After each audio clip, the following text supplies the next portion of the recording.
মামলা তো অফুরন্ত। আমার বিরুদ্ধে মোট কত 42টা মামলা, 42টা মামলা। তো এই যে বিগত বর্ষগুলোতে কোর্টে তো প্রায় আমাদের মধ্যে সপ্তাহের মধ্যে সবাই কোর্টেই কেটেছে। এখন এখান থেকে বেরিয়ে আসার জন্য কতদিন লাগবে আমি জানি না। আজকে একটা হয়েছে, আরো অনেক মামলা আছে।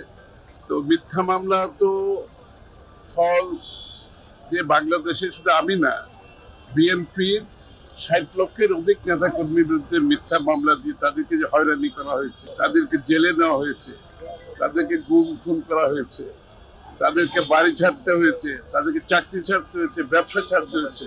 এই লোকগুলোর কি হবে? এই লোকগুলোর কম্পেনসেশন কে দেবে? রাষ্ট্রকে এগুলোর কম্পেনসেশন দেবে? তাদের সম্বন্ধে তো কোনো কথা শুনতে পাচ্ছি না।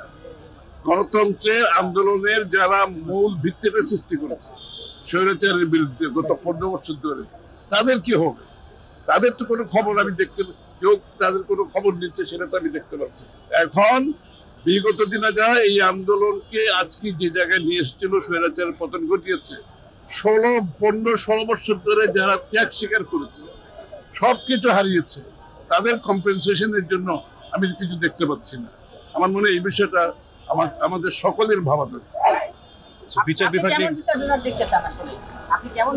মুক্ত বিচার বিভাগ, স্বাধীন বিচার বিভাগ, এটার জন্য আমরা লড়েছি 15-16 বছর ধরে।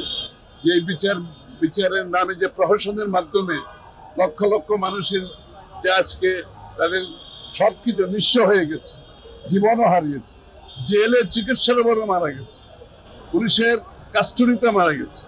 তো এইটার কম্পেনসেশন কে দেবে? গত 14-15 বছর ধরে এটা চলছে। সুতরাং বিচার বিভাগের স্বাধীনতা ছাড়া একটা দেশের গণতন্ত্র টিকতে পারে না।